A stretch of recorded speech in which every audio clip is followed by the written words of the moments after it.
Hey everyone, it's Jenny at JC Cards, and today I'm joining you with a quick, clean and simple card that focuses on ombre stamping.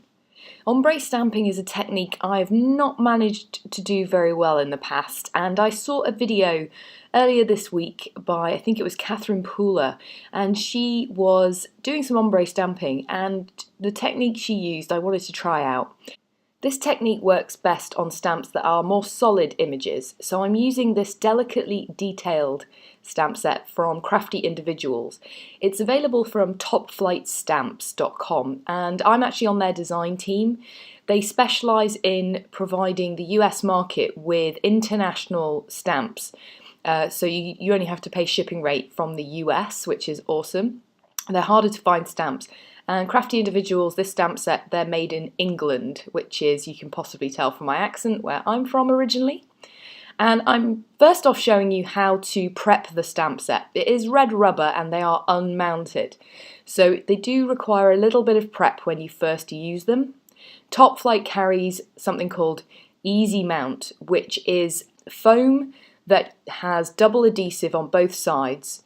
One side is low tack, so you can fix the stamp to your acrylic blocks or your MISTI, and the other side is very sticky. And I'm just showing you how you can mount the stamp sets, and then I just trim out the images so that it makes it easier for them to be lined up when I'm doing stamping. So you can see here I've adhered the one of the largest stamps, and I'm first taking two ink pads. One's pink, one's yellow. And I'm gently tapping from the top to about 2/3 of the way down, back and forth on the pink ink pad, and then from the bottom up I'm moving it back and forth about 2/3 of the way up on the yellow ink pad. And I've done that a couple of times and then I'm stamping, and look at that, it is amazing. I love the way the two colours meet in the middle and you get a third look, and by doing that tapping back and forth the colours blend together. In the past I've not really done that and I've ended up with harsh lines, so much less of a blend, and by doing that tapping back and forth you get a great blend down the entirety of the stamp. I'm going to show you it again. You will see that a bit of the pink ink has appeared on my yellow stamp pad, but that's okay, it actually doesn't stamp pink, and when it comes to re-ink that colour will go away, but it really just affects the colour of the ink pad.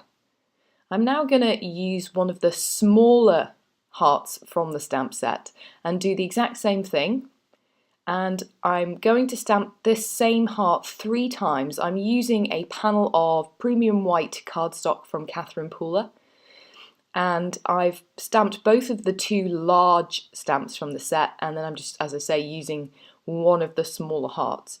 There's also a couple of other images in the set, a star, there's a kind of a paisley flourish, and another smaller heart. And what I do is after I've trimmed them out and they're all mounted, I'll pop them back in the packet they originally came from. And I just love the way this looks, especially those ink colours. You can obviously use any combination of colours that you choose, and the possibilities are as endless as however many ink colours you have in your collection. I'm mounting the panel, which is cut to 4 1/4 by 5.5 inches, to a top folding white card base. And I'm now using this For the Love of Stamps Tattoo Art stamp set. This one is clear acrylic. For the Love of Stamps, I think it's by Hunky Dory Crafts, is also carried by Topflight Stamps. It's quite a large range, and I love almost all of them. I've used For the Love of Stamps on a lot of cards. And this one is actually a tattoo art set. I'm going to be featuring it in an upcoming video as part of my masculine card series, but I just love that sentiment. I think I love you, and any stamped card, obviously we use ink, so I thought it was really perfect for this card, and I've just stamped it in VersaFine Onyx Black ink directly onto the panel, and I finished it with some pink sequins. That completes the card. I hope you'll give this technique a try. Thank you to Catherine Pooler for showing me how I'm supposed to be doing it.